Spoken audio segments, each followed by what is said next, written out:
கிறிஸ்து இயேசுவுக்குள் மிகவும் பிரியமாக அழைக்கப்பட்டிருக்கக்கூடிய அன்புக்குரிய சகோதரர்களே, சகோதரிகளே, உங்கள் யாவருக்கும் பிதாவாகிய தேவனுடைய நாமத்தினாலும் நமது அருமை இரட்சகர் ஆண்டவராகிய இயேசு கிறிஸ்துவின் நாமத்தினாலும் கிருபையும் சமாதானமும் உண்டாக கடவது என்று வாழ்த்துதலோடு கூட சபையார் அனைவருக்கும் மாலை வணக்கத்தை தெரிவித்துக் கொள்கிறேன்.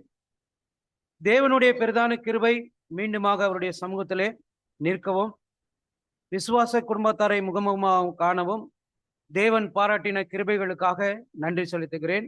அதோடு நான் சார்ந்திருக்கக்கூடிய லிங்கராஜபுரம் மற்றும் தமிழ்நாட்டில் உள்ள அநேக சகோதர பரிசுத்தவான்களுடைய அன்பையும் வாழ்த்துதலையும் உங்கள் மத்தியிலே தெரிவித்துக் கொள்கிறேன். இப்ப நம்ம பாடத்தை பார்க்க போறோம்.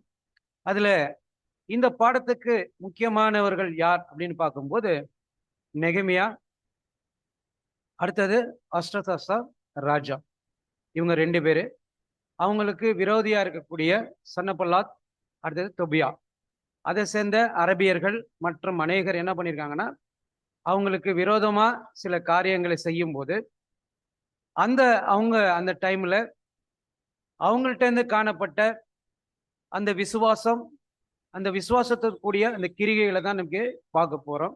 அவங்க எப்படி அந்த விசுவாசத்தோட அந்த கிரிகைகளை செஞ்சாங்க அப்படின்னு பார்க்கணும்.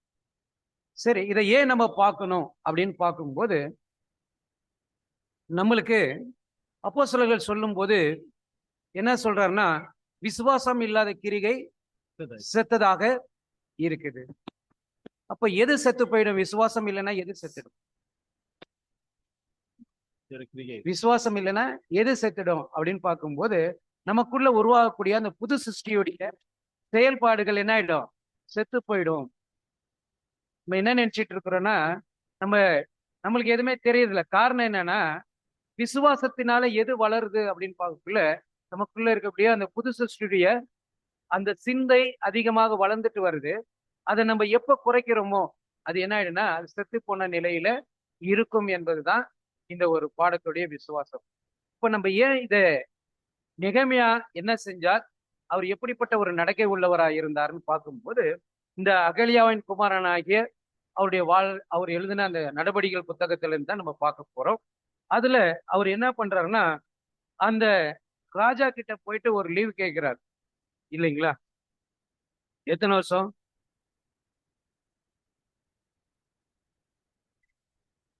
12 வருஷம் லீவ் கொடுக்கறது யார் கொடுப்பாங்க? கொடுக்க முடியாது. ஆனா அவர் என்ன பண்ணிருக்கிறாரு, ராஜா கிட்ட வாங்குறாரு. அப்படின்னா ஒரு சாதாரண ஒரு மனிதனா இருந்து ஒரு ராஜா கிட்ட போய் ஒரு ஊழியனா இருக்கிறவரு போய் கேட்டோன்னா கொடுக்க முடியுங்களா? நம்ம கூட ஒரு சண்டே லீவ் வாங்கிட்டு அவங்க ஸ்பெஷலா ஒர்க் போடும்போது நம்ம வேலை லீவ் வாங்கிட்டு வர முடியுதா? இல்ல. ஆனா அவர் என்ன பண்ணிருக்காருன்னா 12 வருஷம் லீவ் வாங்கியிருக்கிறார். அவர் எப்படி வாங்கியிருப்பார் அப்படின்னா, அவருக்கு லீவ் கொடுக்கக்கூடிய அளவுக்கு ராஜாவுடைய மனதை அவர் என்ன பண்ணியிருக்கிறார்? சம்பாதித்து வைத்திருக்கிறார். அப்படின்னா அவர் யாருக்கிட்ட ஊழியனாக இருந்தாரோ அந்த ஊழியன் இடத்துல எப்படி இருந்திருக்காரு? நம்பிக்கைக்குரிய ஒரு ஊழியனாக இருந்திருக்கிறார். ஏன் நம்பிக்கைக்குரிய ஊழியன் அப்படின்றது நம்ம எப்படி கண்டுபிடிக்கிறோம் அப்படின்னு பார்க்கும்போது, ஒரு ராஜா சாப்பிடுற சாப்பாட்டை அவர் பக்கத்துல இருந்து அவருக்கு கப்பேரரா இருந்திருக்காரு, அவருக்கு கொடுத்திருக்கிறார். அந்த டைம்ல அவருடைய உயிர் யார் கையில இருக்கு? நெகமியாவுடைய கையில இருக்கு. அந்த நெகமியாவுடைய கையில இருக்கக்கூடிய ஒரு ஒரு நம்பிக்கைக்குரியவரா இருந்தனாலதான் அவர்கிட்ட அந்த பொறுப்பை கொடுத்திருக்கிறாரு. அதே டைம்ல இவரு அந்த அளவுக்கு உண்மைத்தன்மையை காமிச்சிருக்கிறார். அப்ப இந்த உண்மைத்தன்மையை காமிச்சனால இவர் உண்மையுள்ள ஊழியனாக அந்த இடத்துல அப்பாயின்மெண்ட் ஆயிருக்கிறாரு. அதே டைம்ல அவருடைய செய்கையிலையும் அந்த உண்மைத்தன்மை காணப்பட்டுக்கிட்டே இருந்தது. அதனாலதான் அவர் சொன்ன ஒரு விஷயத்த அவர் கேட்டு அங்கீகரிக்கக்கூடிய மனநிலைமையில அந்த ராஜாவும் இருந்தார்.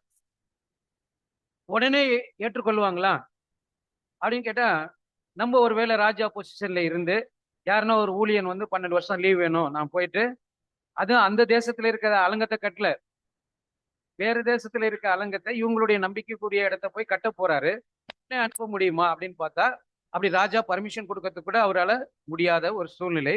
ஆனா இவர் கொடுக்கக்கூடிய அந்த நம்பிக்கைக்குரிய ஒரு நல்ல ஒரு நம்பிக்கைக்குரியவரா அவர் உண்மையானவராக இருந்திருக்கிறார். இப்ப ராஜா கிட்ட உண்மையா இருந்திருக்கிறார், நம்பிக்கை உள்ளவரா இருந்திருக்கிறார். அதனாலதான் அவருக்கு என்ன பண்ணிருக்காரு, அவர் சொன்ன திட்டத்திற்கு உடனே ஆதரவு தெரிவிச்சிருக்கார். சரி, இவருடைய எப்படி இவர் போய் எடுத்தோடனே அவருடைய திட்டத்தை சொன்னாரா, இல்ல இவருடைய நடக்கையை பார்த்து அவர் ராஜா புரிஞ்சுக்கிட்டாரா? இவருடைய நடக்கை அதுதான் முக்கியமா அவருக்கு தெரிய வந்துச்சு.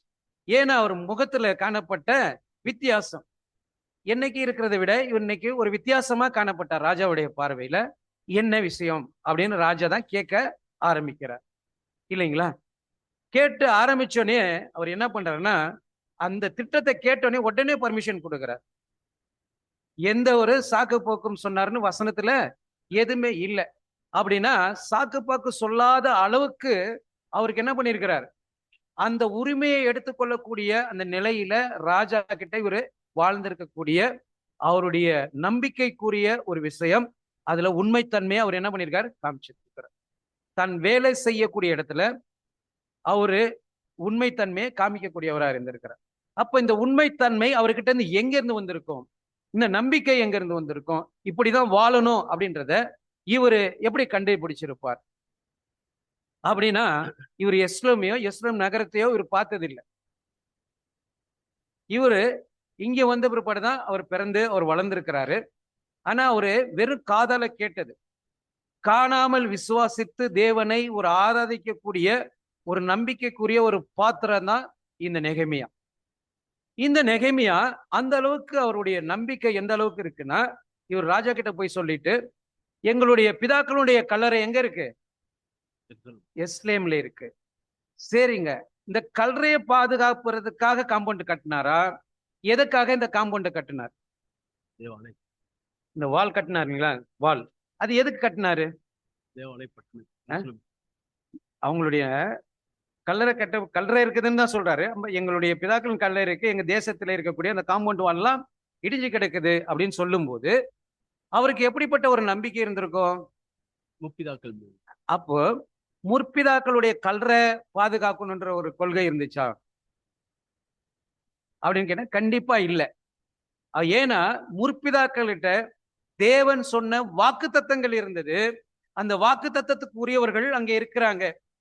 அந்த வாக்கு தத்தத்தை நம்பக்கூடியவனு நான் இங்க இருக்கிறேன்.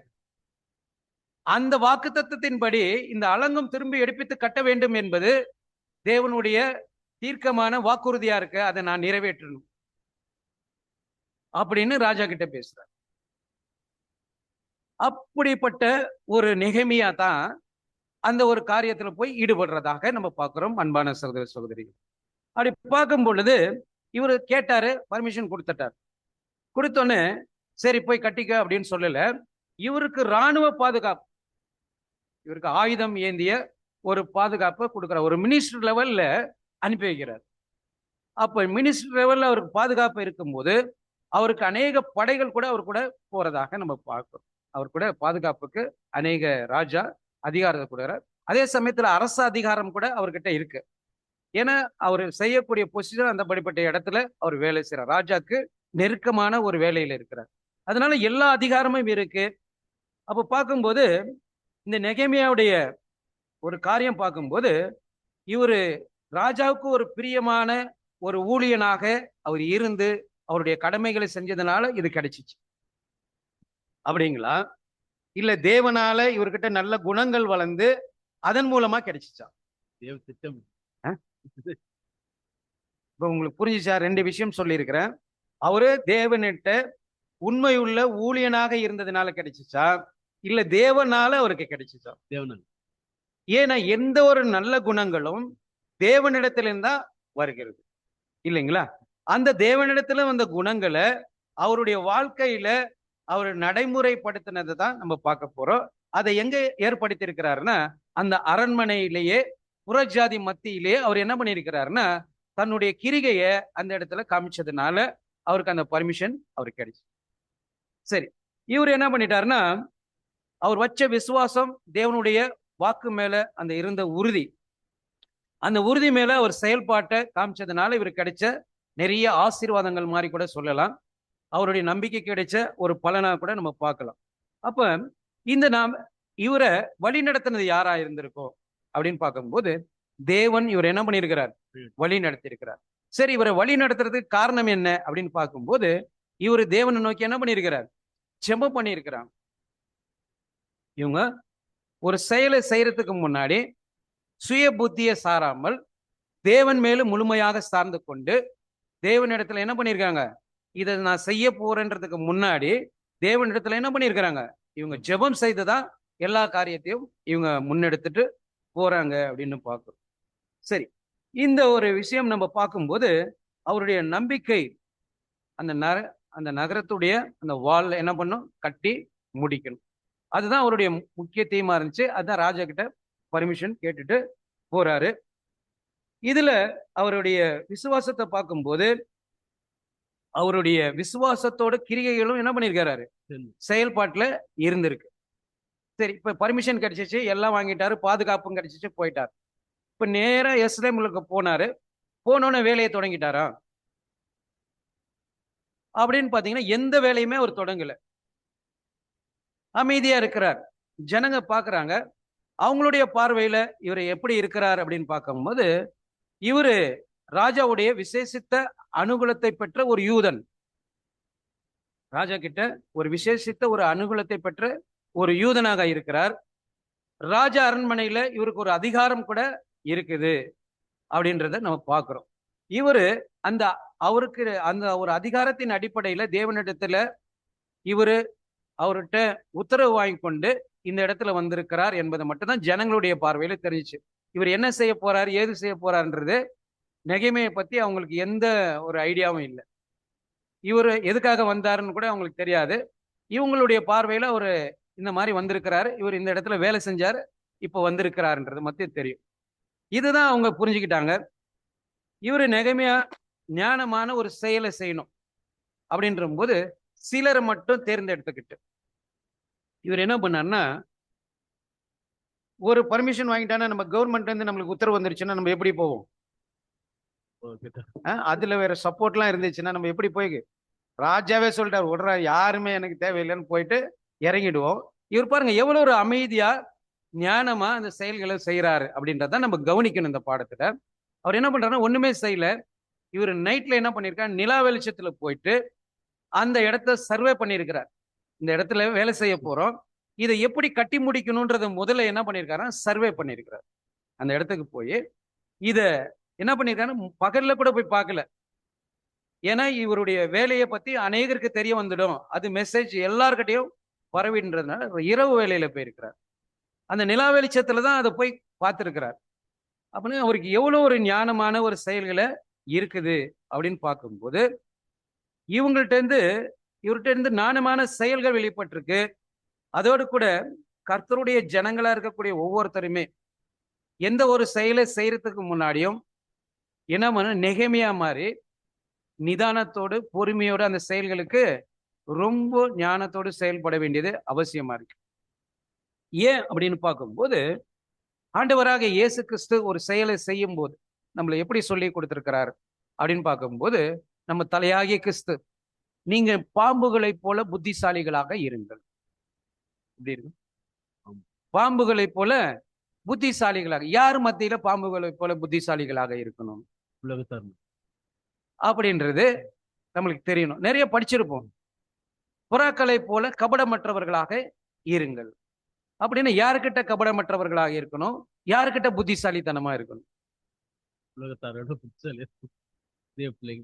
அப்படின்னு பார்க்கும்போது நம்மளுடைய ஞானம் எங்க இருக்குதுன்னா, நம்ம சகோதரர்கள் இருக்காங்க, நம்மளுடைய அங்கங்கள், அவங்கள்ட்ட ரொம்ப புத்திசாலித்தனமா நடக்கிறோம். உலகத்துல போய் புத்தி இல்லாம நடந்துக்கிறோம் இல்லைங்களா? ஆண்டவர் சொன்னது, ஆண்டவருடைய பிள்ளைகள் ஒரு செயலை செய்யும் போது அவங்க எப்படி இருக்கணும்? ஞானம் உள்ளவர்களாக இருக்கணும். எப்படி இருக்குன்னா, சர்ப்பத்தை போல புத்தி உள்ள வேலைகளை செய்யணும். ஆனா சர்ப்பத்தை போல விஷத்தன்மையை காட்டக்கூடாது. புத்திசாலித்தனமா அந்த இடத்த நம்ம ஹேண்டில் பண்றதுக்கு அவசியம் இருக்கு. இந்த ஒரு ஞானத்தை யார் யூஸ் பண்ணியிருக்கிறாருன்னா நெகேமியா யூஸ் பண்ணியிருக்கிறார். அமைதியா இருந்து நைட்ல போய் சர்வே பண்ணியிருக்கிறார். அதே டைம்ல அவர் இடத்துல யாரையும் சேர்த்துக்க கூடாது, தான் உண்டி செய்யணுன்ற எண்ணம் இருந்துச்சா அப்படின்னு கேட்டா அதுவும் இல்லை. அவர் கபடமற்ற தன்மையில தான் இந்த ஒரு வேலையை செய்ய ஆரம்பிக்கிறார் என்பதை நம்ம பார்க்கணும். அதனால நம்ம ஒரு விஷயத்த சொல்லும் போது ஒருத்தர் நல்ல புரிதலோடு ஒரு விஷயத்த சொல்ல வர்றாருன்னா அதை கேட்கிற ஜனங்கள் எப்படி இருக்குன்னா கேட்கறதுக்கு தூரிதமா இருக்கணும். நம்ம ஒரு விஷயத்த சொல்லிட்டே இருக்கோம், அவங்க குறுக்க குறுக்க பேசிட்டே இருந்தாங்கன்னா இல்லைங்களா? நம்ம சத்தியம் சொல்ல போகும்போது நம்ம மற்றவங்க எதிரில் பேசும்போது நம்ம பதில் விட மாட்டோம். உடனே நம்மளுக்கு ஞானத்தை வச்சு அவங்கள தடுக்கிறதுக்கு பார்ப்போம். அது முதல்ல தவறு. என்ன சொல்றேன்னா முதல்ல பேச விடுங்க. அப்படின்னா கேட்கறதுக்கு தூரிதமா இருக்கிறாங்களான்னு நம்ம கவனிக்கணும். அப்ப நம்ம பேசுறதுல கொஞ்சம் தாமதப்படுத்திக்கணும். அதே மாதிரி இவர் என்ன பண்ணியிருக்காருன்னா செலக்ட் பண்ணி கூட்டிட்டு போனார் இல்லைங்களா? அந்த கேட்கறதுக்கு தீவிரமா இருக்கக்கூடிய ஜனங்களை அவர் கூட்டிட்டு போனார். அவங்க எப்படி இருப்பாங்கன்னா அவங்க செயல்கள்ல நிதானமாய் செயல்படக்கூடிய ஒருத்தர் இருந்தாங்க. அவங்கள இவர் அழைச்சிட்டு போய் அந்த ஒரு இவருடைய பிளானை எக்ஸிக்யூட் பண்றதுக்கு அதை செயல்முறைப்படுத்துறதுக்கு அவர் என்ன பண்ணியிருக்கிறாருன்னா அந்த இடத்துக்கு இவங்களை கூட்டிட்டு போய் சூப்பர்வைஸ் பண்ணியிருக்கிறார். அப்படி இருக்கும்போது அன்பான சகோதர சகோதரிகளே, இந்த ஒரு காரியத்தில் நம்ம பார்க்க மற்றவங்களுக்கு யாருக்குமே சொல்லலை. அந்த அலங்கத்தை கட்டுறது மற்றவர்கள்ட்ட நிறைய வேலைக்காரர் இருக்க போறாங்க, அந்த வேலைகளை செய்ய போறாங்க, அவங்கள்ட்ட ஏன் ஷேர் பண்ணல அப்படின்னு கேட்கும்போது நம்மளுக்கு நிறைய கேள்விகளும். இப்ப நம்ம ஒரு சில விஷயங்களை எல்லார்கிட்டையும் நம்ம என்ன பண்ண மாட்டோம், ஷேர் பண்ண மாட்டோம். ஷேர் பண்ணலன்னா நம்மளை பத்தி என்ன நினைப்பாங்க? ஒரு கேள்வி கேட்கறாங்க, நம்ம பதில் சொல்லாம அவங்களுக்கு அது அறிவிக்கேற்றதா இருக்காதுன்னு நம்மளுக்கு தெரிய வருதுன்னு வச்சுக்கோங்க. நம்ம சிலர்கிட்ட பேச மாட்டோம், அதுக்கு பதிலும் சொல்ல மாட்டோம், ஞானமா விலக பார்ப்போம். பாம்பை போல சர்பத்தை போல வலிகி போக பார்ப்போம். அவங்க அதை தொடர்ந்து கேட்டுட்டே இருப்பாங்க. அவங்கள்ட்ட உங்கள் நிலைமை என்னவாக இருக்கு அப்படின்னா ஆண்டவர் என்ன சொன்னா, உங்களை தப்பா தான் நினைப்பாங்க, என்னையும் அப்படிதான் நினைச்சாங்க. எந்த விஷயத்தை யாருக்கிட்ட சொல்லணும்? அவங்க குழந்தையா வளர்ந்தவங்களா, தகுதி இருக்குதா தகுதி இல்லையா? அப்படின்னா தேவனால் அணைக்கப்பட்டவங்கள தகுதி உடையவர்கள் தகுதி இல்லாதவங்க சொல்றதுக்கு யாருக்குமே தகுதி இல்லை. ஆனா எப்படி பார்க்கணும் அவங்கள அப்படின்னு பார்க்கும்போது அவங்களுடைய ஆவிக்குரிய வளர்ச்சி அவங்கள்ட்ட இப்ப சொன்னா அது தகுதியா இருக்குமா, அவங்க எந்த மன நிலையில அவங்க வளர்ந்து வந்திருக்கிறாங்க அப்படின்னு தெரிஞ்சு அவங்க குழந்தையா இருக்கிறாங்களா, ஆவிக்குரிய வளர்ச்சியில இருக்கிறாங்க அப்படின்னு. பரிசேயர்கள் சதிசேயர்கள் அங்க இருந்தாங்க, ரொம்ப ஞானத்துல சிறந்தவர்களா இருந்தாங்க, மோசனுடைய சிங்காசனத்துல இருந்தாங்க. அவங்க நல்ல கேள்விகளை ஆண்டவர்கிட்ட கேட்டாங்க. எல்லாத்துக்கும் பதில் சொல்லிட்டாரா? சொல்லினாரா? பதில் சொன்னாரு. நேரடியான பதில சொல்லல, மறைமுகமான பதிலை சொன்னார்.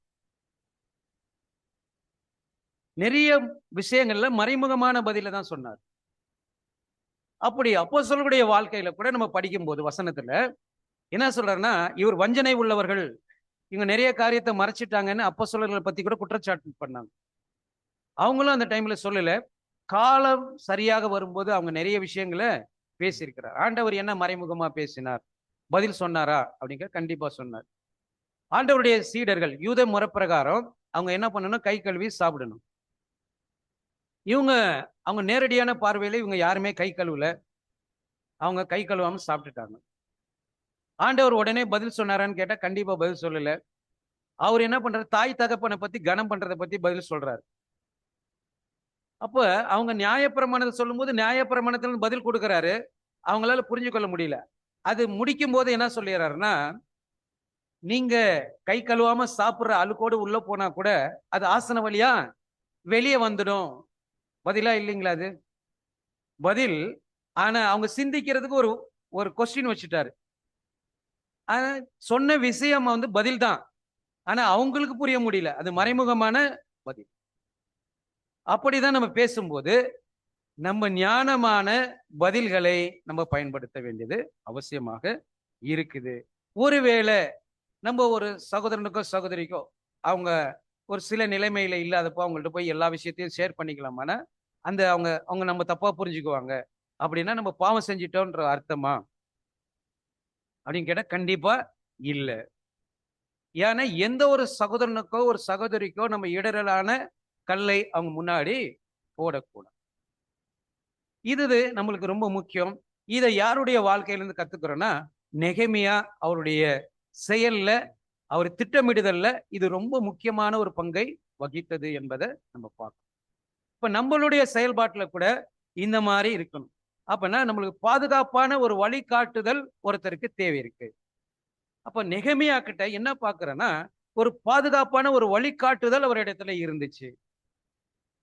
தன்னை ஃபாலோ பண்றவங்களுக்கு ஒரு பாதுகாப்பான ஒரு வழிகாட்டுதலை என்ன பண்ணியிருக்கார் நெகமியா அவர் காமிச்சிருக்கிறார் அப்படின்றத பார்க்கணும். அப்போ இந்த மாதிரி ஒரு முன்மாதிரியான விஷயங்களை நம்ம படிக்கும்போது இதை எப்படி ஆண்டவர் ஹேண்டில் பண்ணாரு, நிறைய விஷயங்களை சீடர்கள் மத்தியில பேசும்போது நிறைய காரியங்களை உங்களிடத்துல என்ன இருக்கு சொல்ல வேண்டியதா இருக்குது. இப்ப சொன்ன நீங்க உங்களால என்ன பண்ண முடியாது, தாங்கிக் கொள்ள முடியாது. ஏன்னா இப்ப சொல்லக்கூடிய காலம் இல்ல, உங்களுக்கு ஒரு வளர்ச்சி வரும், அந்த டைம்ல உங்களுக்கு சொன்னா என்ன பண்ண முடியும், புரிந்து கொள்ள நிலைமைகள் வரும் அப்படின்றத சொல்லியிருக்கிறார். இதே மாதிரி அப்போஸ்தலர் பவுல் அவர்களும் கூட அவங்களுடைய ஊழியத்தின் நாள்ல அவர் சொல்லி இருக்கிறார். அதை படிக்கலாம். 2 கொரிந்தியர் 12ஆம் அதிகாரம் 16ஆம் வசனம். 2 கொரிந்தியர் 12:16.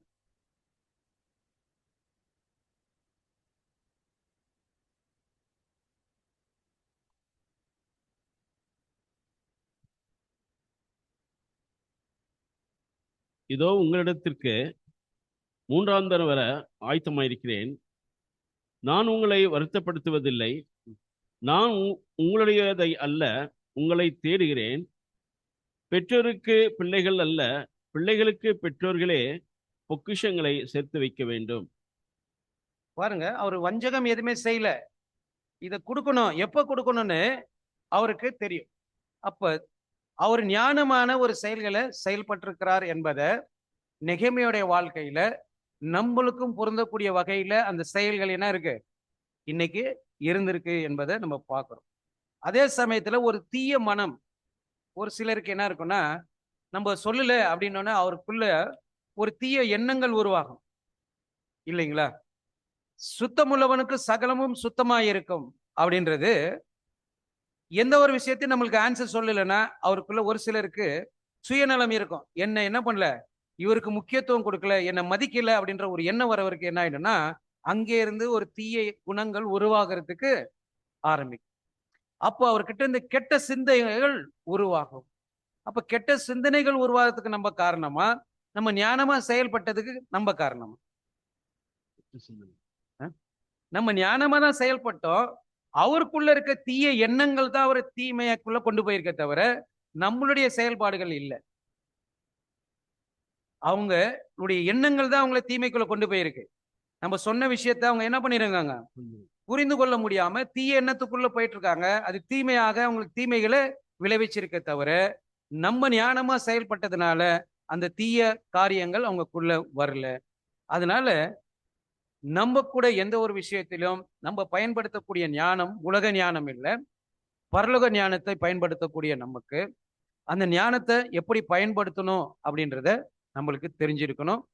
அவசரப்படுறதோ ஆத்திரப்படுறதோ செய்யாம தேவன் நமக்கு முழு அதிகாரம் கொடுத்திருந்தாலும் செயல் திட்டத்துல நம்ம என்ன பண்ணணும், முன்னாடி எல்லாத்தை குறித்தும் செல்லும் செலவை கணக்கு பார்க்க கடவார். நம்மளால ஒரு நிர்வாகத்தை செய்ய முடியுமா முடியாதா என்பதை உட்கார்ந்து என்ன பண்ணணும், கணக்கு பார்க்கணும். அதை தான் நெகேமியா அவருடைய வாழ்க்கையில என்ன பண்ணியிருக்கிறாரு, செஞ்சிருக்கிறார். அப்ப நெகேமியா எவ்வளவு ஞானமான செயல்களுக்குள்ள அவர் கடந்து போயிருக்கிறார் என்பதை பார்க்க. அதனால அவரு எந்த ஒரு காரியத்திலையும் அவர் என்ன பண்ணலன்னா தப்பா புரிஞ்சுக்குவாங்க அப்படின்ற ஒரு காலம் வரைக்கும் அவங்கள்ட்ட ஞானமான செயல்களை அவர் எடுத்துட்டு போய் அவங்க தன்னுக்குள்ள ஒத்துழைக்கிற மாதிரி நிறைய செயல்களை அவர் செஞ்சிருக்கிறத நம்ம பார்க்கிறோம். அப்ப எல்லா காரியத்திலுமே நம்ம என்ன பண்ணணும்னா நம்ம யாரையுமே என்ன பண்ணக்கூடாது, இடரல் செய்யக்கூடாது. எந்த ஒரு காரியத்தை செஞ்சாலும் நன்மையான ஒரு காரியத்தை தான் நம்முடைய வாழ்க்கையில நம்ம செய்ய துவங்கணும். எந்த ஒரு சகோதரனுக்கும் நம்ம இரடலாக இருக்கக்கூடாது. அந்த இரடல் எப்படி வரக்கூடாதுன்னா நம்ம மேலமா வரக்கூடாது. அவங்க தீமை எண்ணத்தினால வந்து அது தப்பு இல்லை, நம்மளால வந்துடாம நம்ம என்ன பண்ணிக்கணும், அதை பார்த்துக்க வேண்டியது அவசியம் இருக்கு. சரி, இது வரைக்கும் நம்ம பார்த்ததில்ல அவருடைய உண்மைத்தன்மை, அவர் நடந்துகிட்ட விதம், அடுத்தது அவர் கடவுள் கொடுத்த அந்த வேலையை அவர் சிறப்பா செய்யறதுக்கு அவர் முன்னெச்சரிக்கையான திட்டங்களை போட்டு அந்த ஜனங்களை கொண்டு போய் அந்த சூப்பர்வைஸ் பண்ண வரைக்கும் நம்ம பார்த்துட்டோம். இப்ப வேலை செய்யற மெயின் செட்டப் யாருக்கிட்ட மட்டும்தான் இருக்குது? உற்சாகம் நெகேமியாட்ட மட்டும்தான் இருக்கு. இப்போ மத்தவங்கள அதை இம்ப்ளிமெண்ட் பண்ணணும்னா அவங்க மைண்டை என்ன பண்ணணும்? அவங்களும் அந்த மாதிரி நம்மளோட சேர்ந்து பங்கெடுக்கக்கூடியவங்க இருந்தா தான் அந்த வேலைகள் என்ன பண்ணும்? சிறப்பா நடந்தேறும். அதனால அந்த வேலை செய்யக்கூடிய அந்த ஒர்க் மைண்ட் யாருக்கெல்லாம் இருக்கோ அவங்களெல்லாம் என்ன பண்ணியிருக்கிறார்? எடுத்திருக்கிறார். அப்ப அந்த ஒர்க் மைண்ட் உள்ளவங்களை தான் கொண்டு போயிட்டு அந்த சூப்பர்வைஸ் பண்ற அந்த வேலைக்கு கூட்டி இருக்கிறார். சரி, இந்த இந்த காம்பவுண்ட் வாலை அந்த கட்டுறதுக்கு எவ்வளவு நாள் பிடிச்சிருக்கு? 52 நாள்ல அதை என்ன பண்ணியிருக்கிறாரு? கட்டி முடிச்சிருக்கிறார். 52 நாள்ல கட்டி முடிச்சிருக்கிற இந்த பெரிய வேலை அதை செய்யும் போது அவருக்கு எல்லாமே அனுகூலமா இருந்துச்சா? இல்லைங்களா? அப்ப பார்க்கும் பொழுது அந்த வேலையை சரிது இவரு இவ்வளவு பெரிய குறுகிய காலத்துல இவ்வளவு பெரிய வேலையை எப்படி செஞ்சார்? ஒரு பலத்துக்கு மிஞ்சின ஒரு வேலை, அது என்னுடைய மனசுல இருக்கு, மத்தவங்க மனதிலையும் உருவாக்கி அந்த வேலையை கட்டி முடிக்கணும் இல்லைங்களா? எவ்வளவு ஒரு கடினமான வேலை. அந்த வேலையை எப்படி இவர் 52 நாள்ல செஞ்சு முடிச்சிருப்பார்? அப்படின்னா அவர் திட்டமிடுதல் அந்த அளவுக்கு நுணுக்கமாக இருந்துச்சு. அதோடு கூட தேவனிடத்துல ஜெபமும் அவங்களுக்கு இருந்துச்சு. நம்ம படிச்சோம் இல்லைங்களா? அந்த 4ஆம் அதிகாரம் 9ஆம் வசனம், அதுதான் நம்ம படிச்சோம். அந்த அவங்களுடைய ஜெபம் அந்த அளவுக்கு அதை கட்டி முடிக்கிறதுக்கான ஒரு தீவிரமான அந்த காரியங்கள்ல அவங்க ஈடுபட்டதை நம்ம பார்க்கிறோம். சரி, அந்த வேலை செய்யறதுக்கு இவர் மட்டும் இல்ல, அவங்களோடு இருந்த ஜனங்களுக்கும் அந்த எண்ணங்கள் இருந்திருக்கும். இருந்ததுனாலதான் இந்த வேலையை செய்ய முடிந்தது என்பதை பார்க்கிறோம். அப்ப அந்த ஒரு வேலையில அவங்களுக்கும் பிரியம் இருக்கணும். இவருக்கு மட்டும் பிரியம் இருந்தா பத்தாது, அவங்களும் இந்த வேலையை செய்யணுன்ற அந்த பிரியத்தை யார் ஏற்படுத்தியிருப்பார்? நெகேமியா அவர் ஞானமா செயல்படும் போது இவங்களை கூட்டிட்டு போய் தேவனிடத்துல சப்மிட் பண்ணியிருக்கிறார். கொண்டு போயிட்டு இவங்களுக்கும் அந்த ஆவியை கொடுக்கும்படியாக அந்த ஒரு மனத்தின் ஆவியை இவங்க என்ன வாங்கியிருக்கிறாங்க? வாங்கி ஒரு மனமாக அந்த இடத்தை கட்டுறதுக்கு முடிஞ்சிருக்கு இல்லைங்களா? ஏன் ஒரு மனத்தின் ஆவி இல்லைன்னா கட்ட முடியாதுங்களா? கட்ட முடியாது. எங்க பாக்குறோம்? பாபேல் கோபுரத்திலேயே பாக்குறோம். ஒரு மனமா இல்லைன்னா எந்த வேலையுமே செய்ய முடியாது. அப்ப இந்த அலங்கத்தை கட்டக்கூடிய அந்த வேலையில அவங்களுக்கு ஒரு மனம் தேவைன்ற அந்த ஒரு மனத்தை யார் கொண்டு வந்தார் அப்படின்னு பார்க்கும்போது நெகேமியா ரொம்ப முக்கிய பங்கை அவர் வகிச்சிருக்கிறார். அந்த ஒரு செயல்ல அவர் ஞானமான ஒவ்வொரு செயல்களையும் நம்ம பார்க்கும்போது அவருடைய விசுவாசம், அவருடைய கிரிகை, அவருடைய செயல்கள்ல பார்த்துட்டே வரலாம் இல்லைங்களா? அந்த அளவுக்கு அவருடைய செய்கைகள் இருக்குது. அதே சமயத்துல அந்த கண்காணிக்கிற வேலை இல்லைங்களா? அவரு கண்காணிக்கிற ஊழியம் மட்டும் செஞ்சாரா அப்படின்னு பார்க்கும்போது கூட கூட அவர் என்ன பண்ணியிருக்காரு? எஃபோர்ட் அவருடைய பிரயாசங்களும் அவங்களோடு சேர்ந்து அதிக பிரயாசத்தை இவர் என்ன பண்ணியிருக்கிறார்? எடுத்திருக்கிறார். வெறும் வேலை பிளான் பண்ணி கொடுத்துட்டு நீங்களே முடிச்சிடுங்க அப்படின்னு சொல்லல இல்லைங்களா? நமது ஆண்டவர் கூட 12 சீடர்கள் கூட அவரும் ஒரு எஜமான இருந்தும் ஊழியனாக இருந்து அவர் கூட வேலை செஞ்சார். அதே மாதிரி நெகேமியா தன்னுடைய வாழ்க்கையில அந்த வேலைகளை செஞ்சிருக்கிறார். அப்ப அவர் செய்யற ஒவ்வொரு காரியத்தையும் கர்த்தருக்கு அவர் ஒப்புவித்தார். அவர் செய்யற ஒவ்வொரு காரியத்தையும் கர்த்தருக்கு ஒப்புவித்து அதை செஞ்சார். ஏன்னா கர்த்தருக்கு ஒப்புவித்து செஞ்சாதான் அந்த வேலைகள் அவங்க விரும்புற பிரகாரம் வரும். ஏன்னா இது யாருடைய வாக்குறுதி? தேவனுடைய வாக்குறுதியை இவங்க நிறைவேற்றணும். இவங்க இஷ்டத்துக்கு செய்ய முடியாது. இப்ப தேவனுடைய வாக்குறுதியை நிறுத்தும் போது கர்த்தர்கிட்ட இதை ஒப்புவித்து அவங்க அவருடைய பர்மிஷன் வாங்காம இதை என்ன பண்ண முடியாது? செய்ய முடியாது, கட்ட முடியாது. கட்டினாலும் அவரு விரும்புற மாதிரி இருக்காது. அப்பனா இந்த வேலையில ரொம்ப இருக்குது. அப்ப நெகேமியா ஜெபத்தோடு அவருடைய உழைப்பு, திட்டமிடுதல் எல்லாமே அவருக்குள்ள இருந்ததாக நம்ம பார்க்கிறோம். அன்பான சகோதரர், சரி, இந்த வேலைகளை செய்யறதுக்கு ஒரே இடத்துல எல்லாத்தையும் சேர்த்தாரா அப்படின்னு பார்க்கும்போது குழுக்களாக பிரிச்சுட்டார். நிறைய செப்பரேட் பண்ணிட்டார். எங்க அவங்கவுங்களுக்கு பக்கமா இருந்துச்சோ அந்த இடத்துல இருந்து உங்க வேலைகளை நீங்க என்ன பண்ணுங்க? துவங்குங்க அப்படின்னு சொல்லி அவங்கவுங்களுக்கு பக்கத்துல இருக்கிற வேலைகளை அவங்களுக்கு நியமிச்சு கொடுத்துட்டனால அந்த வேலைகள் என்ன ஆச்சுன்னா ரொம்ப சிறப்பா செய்யறதுக்கு அவங்களுக்கு ரொம்ப ஹெல்ப்ஃபுல்லா இருந்துச்சு. அப்பனா இவர் பிளான் பண்ணது எவ்வளவு இருக்கு பாருங்க. அந்த கட்டுறத யாரு எங்க பக்கத்துல இருக்கிறோம் அவங்க வந்து அங்க இருந்து கட்டுங்க. ஏன்னா அந்த எஸ்லேமை சுத்தி தான் அந்த இஸ்ரேல் ஜனங்கள் இருப்பாங்க. அவங்களை எப்படியெல்லாம் பயன்படுத்தி இருக்கிறார் என்பதை தான் நம்ம பார்க்கிறோம். அப்போ இவருடைய காரியங்கள் நமக்கு ரொம்ப கவனிக்க வேண்டியதா இருக்கு. அப்போ ஒவ்வொரு பங்கையும் அவங்க எடுத்துக்கொள்ளும் போது அவங்கள்ட்ட இருந்த உறுதி, இப்ப நான் கட்டுறேன் அப்படின்னு ஒரு பங்கு எடுத்துட்டா அந்த பங்குல நான் எப்படி இருக்கணும்? ஸ்ட்ராங்கா இருக்கணும். ஒருத்தர் கட்டுறாரு, இன்னொருத்தர் கட்டல அப்படின்னா அந்த வால் எப்படி செய்வா? உயரமா போகும். இப்ப நான் கட்டிட்டு ரொம்ப மேல போயிட்டேன், இன்னொருத்தர் கீழே இருந்து கட்டிட்டு வர்றாரு, அது சரியா இருக்குமா? இருக்காது. அப்ப எப்படி அவங்க வேலைகள்ல ஒரு மனம் இருந்தது? அவங்க எப்படின்னா கிறிஸ்துக்குள் நிறைவான வளர்ச்சியை பெறவங்க, அது ஒரே சமமா வளர்றதுக்கு தான் தேவன் என்ன பண்ணியிருக்காரு? அவருடைய ஆவியை கொடுத்திருக்கிறார். அதே மாதிரி இவருடைய செயல்கள்ல பார்க்கும்போது நம்முடைய வளர்ச்சிகள் அந்த கட்டடத்தை போல இருக்குதா அப்படின்றத நம்ம கவனிக்கணும் அப்படின்றத பார்க்கணும். ஏன்னா அவங்கவுங்களுடைய வேலைகளை உற்சாகத்தோடு செய்யலைன்னா அந்த வேலை தொய்வுபடும். அது என்ன ஆயிடும்? வேலை ரொம்ப ஸ்லோவாகும் இல்லைங்களா? அப்பனா அவங்களுக்கு எவ்வளவு உற்சாகம் இருக்குதோ அந்த அளவுக்கு தான் அந்த வேலைகள் நடக்கும். அப்படி பார்க்கும் பொழுது இந்த நெகேமியா அவங்களை என்ன பண்ணியிருப்பாருன்னா, வெறும் சூப்பரைஸ் மட்டும் பண்ணியிருப்பாருன்னா அவங்களை எந்த அளவுக்கு ஸ்ட்ரென்தன் பண்ணியிருப்பார், உற்சாகப்படுத்திட்டே இருந்ததுன்னா இந்த வேலைகள் தொடர்ந்து நடைபெற்று இருக்கும் அப்படின்றத நம்ம பார்க்கிறோம். அப்ப பார்க்கும்போது முழு மதிலும் கட்டி முடிக்கிற வரைக்கும் இந்த உற்சாகம் அவங்களுக்கு இருக்கணும்ன்றத அவர் மனதுல மட்டும் இல்லை அப்படின்னா எவ்வளவு கஷ்டமா இருந்திருக்கும். இப்ப கொஞ்சம் ஒரு பகுதியை கட்டிட்டு போதும் நம்ம கொஞ்சம் ரெஸ்ட் எடுத்துக்கலாம் அப்படின்னு நினைச்சிருந்தாருன்னா 52 நாள்ல கட்ட முடியுமா? அப்படின்னா அந்த முழு மதிலையும் கட்டி முடிக்கிற வரைக்கும் அவங்க எந்த அளவுக்கு அந்த உற்சாகத்தோடு அந்த செயல்ல இருந்தாங்க அப்படின்றது சொல்றோம். அடுத்ததா பார்க்கும்போது இவங்களுடைய விஷயங்கள் கொடுக்கப்பட்டது பார்க்கும்போது இவங்க சிறப்பா செய்யணும், அதை ஸ்ட்ராங்கா செய்யணும்ன்ற அந்த நம்பிக்கையோடு செஞ்சிருக்காங்க. ஒரு வேலை செய்யறாங்க, அதை என்ன பண்ணணும்? சிறப்பா இருக்கணும், அதுல ஸ்ட்ராங்கா இருக்கணும். அப்படி இல்லாம இந்த வேலையை செய்யக்கூடாதுன்ற அந்த பக்குவத்தை கூட என்ன பண்ணியிருக்காரு நெகேமியா அவங்களுக்கு உறுதிப்படுத்தி காமிச்சிருக்கிறார் என்பதை பார்க்கணும். அப்படின்னா இவருக்கு தனிப்பட்ட ஒரு அக்கறையை தன்னுடைய சக அங்கங்களாக இருந்து அந்த செயல்பட்ட அந்த பகுதி ஜனத்துங்களை என்ன பண்ணியிருக்காரு? நல்ல ஸ்ட்ரென்தன் பண்ணியிருக்கு.